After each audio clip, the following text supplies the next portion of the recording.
So in counseling, a lot of times we start with the end in mind. Mm-hmm. So when you think about the year-end reflection, if you started with the year in mind, did you meet that? Did you hit your goals, the things that you wanted, your earmarks, if you will, or did you find yourself falling short? And that's okay. Either way is fine. It is 100% fine. Hello, everybody, and welcome to A Better Way to Heal, where faith meets therapy. Hello, everybody. I'm Elly, And I'm Isa, and you are watching A Better Way to Heal. and we're happy you're here. We absolutely are. Before we get started today, we really want to tell you about something that will help you as you start reflecting on your new year. So what Elly is talking about is the shame quiz. Have you taken it lately? Has anything been sneaking up on you? It's a great opportunity to go ahead and try it out. It really is. It only takes a few minutes, and it gives you a starting point for understanding how shame is showing up in your life. Yeah, if you're looking now at the end of the year or the beginning of the year and you're trying to get clarity on where you're headed, it's a great starting tool. It really is. So breathe, and now it's time to jump into our conversation. Okay, let's do it. Okay, so today we are talking about year-end reflections and how they can help settle yourself, your mind, your body, all of those things before we really start looking at the beginning of the year. Yes, it's like taking inventory, personal inventory of where you've been and what you need to stock up on the new year. Yeah, absolutely. I want to take some time, as I do my year-end reflection, take some time and be still before the Lord. Yeah, it's very interesting. So 5 ways to reflect. You can do look back with grace and not pressure. Absolutely. How many times do we beat ourselves up for not getting things as far along as we would like to? Yeah. But we really want to take time to celebrate the small wins. So we want to look back and not just meditate on the things that went wrong, but we want to think about all those moments that went right. Yeah. How did you grow emotionally over the year? Yeah. Yeah, moments that stretched you, we really want to look at those. What habits or inner wounds surfaced throughout the year? So relationships, how did we handle our relationships? If you had gains in relationship, improvements in your relationships, what things made it better and what things you could improve on next year? Yeah, absolutely. Really want to look in areas. I know we've done a few episodes on relationships because they're so important. Where have you shifted a boundary? Where have you noticed that you were really exhausted having a friendship that maybe feels more tiring? Could be a season. It could be a lifetime. Maybe it's time to shift to a different friendship, or maybe it's time to reflect on how you showed up. Yep, correct. So when you review those things that drained you and that seemed more difficult in other seasons, take stock of that. Do some journaling, soak it in. Not all discomfort is meant to be avoided, or actually nothing should be. This year has been so.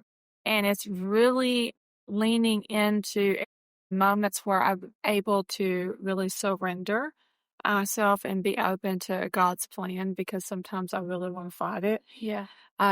Something to really think about is what supported your nervous system and what spiked it. I've talked a lot about the nervous system this year, but we can be in fight or flight. We can be in freeze or fawn, and we don't even realize it. And as we start to become more aware of what our nervous system, it's like our nervous system is telling us there's something off, and it could be our perceiver. And so we want to reflect. And it could be that we're in a situation that our nervous system deems as unsafe. Yes. So what things do you want to leave behind this year as well? As we're moving forward and taking in these tools and these lessons learned, what things do we need to drop and never pick up again? Absolutely. One of the things that I've really been working hard on, and as we look at the things that the shame quiz teaches us, and learning about shame and understanding our old shame stories, that's really something that I'm working on, really helping even clients to leave that story behind. Yes, my past told me I wasn't good enough. Yes, my past told me someone else could do it better. However, this is the ground In the Bible, it talks about um, that we've been given dominion. And I don't think we understand really what that even means. But when we have dominion over a territory, we're to take authority over that. And yes, somebody else could do what they do better than you, but that's because they're doing what they do, not what we're supposed to do. But this past week, I was meditating on it. And one of the things that God gave me was thankfulness, of course, but thankfulness with a purpose, like intentional thankfulness, to see all the things that I do have and shift my focus from what is lacking to what is available, and then really see all the things that I can actually do with what I have. It turns out to be exhausting, actually, to look at everything you do have. That list is a lot longer than it is, but it goes back to your dominion and authority over what you can control, and it attracts more things that are positive. It's just the way it works. Absolutely. Something else that can be helpful to leave behind is performance-driven expectations.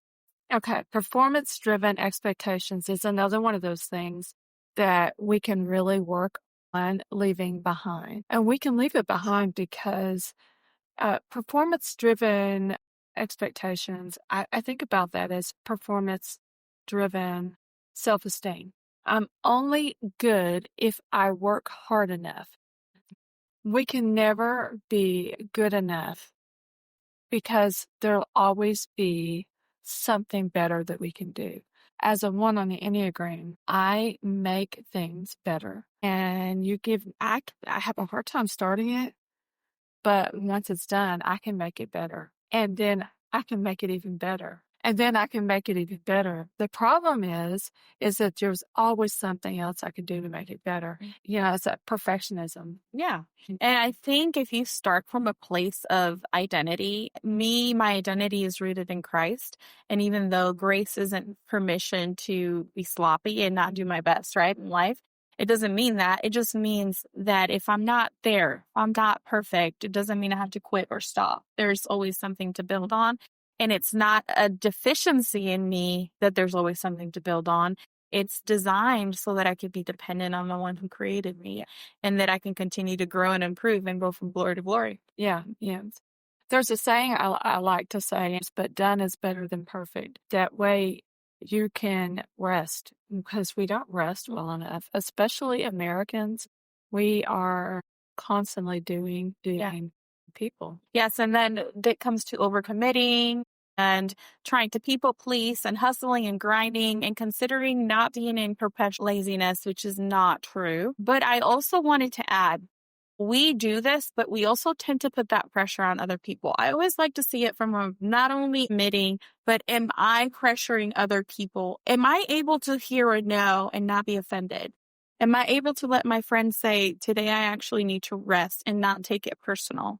Am I able to give her grace because I know she has a job, I know she has counseling, I know. So if I ask her to do something with me, am I able to give her that extension of place to rest? Because we talk a lot about us resting, but are we giving other people? That's when we know that we're really walking toward a place of healing, when we're able to do that. Yes. When we're able to take someone's no as not a reflection on who we are. Correct. And it's a need they have. Yes. So working toward meeting our own needs and allowing other people to meet theirs. Correct. It's so important. A funny story. Recently, we were going to get together for a podcast, and I had had a really rough day. And the old me would have really pushed past that. And I did not. I texted you and I said, I'm just not going to be able, I could push past it, but I just don't feel it. And you were so gracious and did not, well, Elly, we had this time scheduled, and it really allowed me to take that time to rest. Yeah. And then we can come together and present something that comes from a rested place. It's always going to be better. Sometimes our desire to please other people, or honestly, it's okay to want to meet your appointments and your deadlines. It's not saying that that's a habitual thing that you want to do. Right. But we also want to be honest and vulnerable. And if we're not living those things out, other people don't think that they have space to do it as well. Absolutely. Absolutely.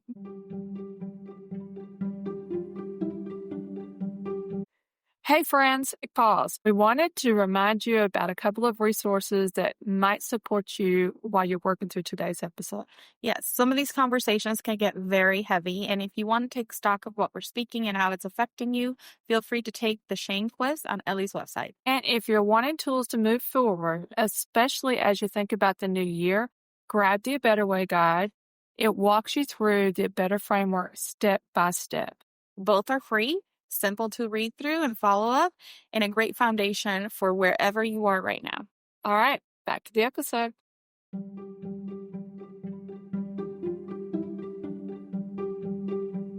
Yes. So one of the things that I look at when we look at the year-end reflection and really kind of what are some of the things that we reflect on over the year. And for me, really leaning into that, at the beginning of the year, I always tie scripture to any kind of word that I feel like God has given me. And when I look at that, I think of the areas where maybe I can see really fulfilled. So when I think of the word and when I think of the reflection and the scripture, do the things that I've done throughout the year, do they lean toward this? Or did I somewhere along the way lose that? And it's okay if I did. I just give myself grace. But I can see areas where I have surrendered and I have allowed God to have his way. So when we did this last year or at the beginning of the year, I didn't have quite a word. It was more like a sentiment. I felt like God was just a testing season, a season of just observe. And it was a combination of observe, surrender, be still. But I feel entering into 2026, I'm getting a clear picture of surrender and stillness. And I think that will be my 2026 word, being surrender. Mm-hmm. And surrender has a lot of layers. In particular, to me, is I cannot control every situation. So a lot of my trauma-based reaction is controlling people's moods around me, controlling finances at home, controlling everything in order to just not have it fall apart or be taken or whatever the case may be. And honestly, control is an illusion. So when we surrender to the Lord, to the fact that I am taking care of myself, I am being a good steward of X, Y, Z, and that's all I can handle right now, everything should fall into place. And we could talk longer about that, but we're not. Yes. So as we really start kind of thinking about the year-end reflection, one of the things that I did last year is I just took a few minutes and tried to answer some of those questions that where have things gone well, where are the engaging times where I've really engaged, where are the times that I really feel like I've rested, and write those down. Hopefully we've been doing some of that throughout the year. Yes, it's good to get into that habit. I have notes here and there, but as you were speaking, I'm thinking about doing an inventory. Those who have businesses, or even just think of your grocery list, it's usually more efficient when you're keeping track of what's missing. But right when you're going to go to the grocery store, you give it another glance and you're like, you don't want to overbuy something that you don't need. And it's the same thing for our lives. We have to, where has the year brought me, and where do I want to be at the end of next year? And what things do I have to adjust in order to meet that goal? Yeah. So in counseling, a lot of times we start with the end in mind. So when you think about the year-end reflection, if you started with the year in mind, did you meet that? Did you kind of your goals, the things that you wanted, your earmarks, if you will, or did you find yourself falling short? And that's okay. Either way is fine. It is 100% fine. But one of the things that I like to think about is taking that time. For me, I take a week off at the end of the year, and I use that to close up 2025 so that when I go into 2026, I'm not carrying that with me. And I think that's so important. Take the lessons that you've learned, but you don't have to carry it with you, especially those things that we deem as our failures. Yeah. And I think when you're doing inventory, what is failure? right? I think you should give grace that you're extending to others, hopefully extending to others, and really break down what those failures are, not with the intent of condemnation or shame, but with empowerment, with dominion. I was like, yeah, own the mistakes, the real mistakes. And mistakes are mistakes that you made, not that other people made and you took responsibility for. So that's another one. Absolutely. But be accountable and be like, okay, could I have helped that? And if I could have, how can I do it next year? Because honestly, I think it could be very deep, but I'll just graze over it. Sometimes people are going through illnesses, whether they're physical or mental. And they fall short in certain things that they had designed to do. But you have to acknowledge, did you actually have control over that moment? Absolutely. And if you didn't, then and you did the best that you could within what you had, you did not fail. Now, if you are being made to feel that way, maybe your inventory has to be stocked on who are you surrounded by? Are you surrounded by people that are holding you accountable and not themselves accountable?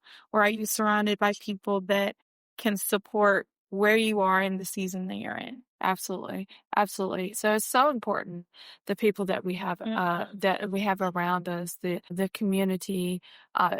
You don't have to have everything figured out, but if you can just show up and show up with your faith of who you are, lean into that space of thriving, that space of that whole person, and looking at the whole part of me. And that's another thing that we want to, at the 11th hour, I'm throwing in there. But there's the 7 dimensions of wellness that we talk about in therapy a lot. Looking at all those dimensions and finding out where do I feel like I am right now can really help us as we reflect on the year that we just came as we're ending. And you can use this at the end of any season. You can use this at the end of a quarter to see, I want my next quarter to start stronger. Yeah. So I think this is a good place to stop for today. Next time, we're going to talk about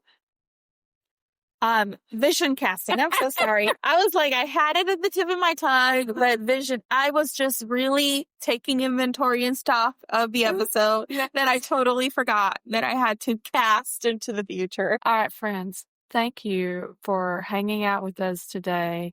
And we hope this gave you a gentle way to look back. Yes, absolutely. Remember that reflection isn't about perfection and that you should do everything with grace towards yourself and those around you. If something stood out to you today, a moment, a theme, a takeaway, share it with us. We love to hear what connects with you. Yes, please comment and join us next week where we'll be discussing vision casting. Yes. And thank you for being here. Now take a breath, take your time, and we'll see you in part 2. Bye. Thank you for watching us. We really appreciate you being here. If you enjoyed the episode, like, subscribe, share with a friend, and join us next time. Thank you. Bye-bye.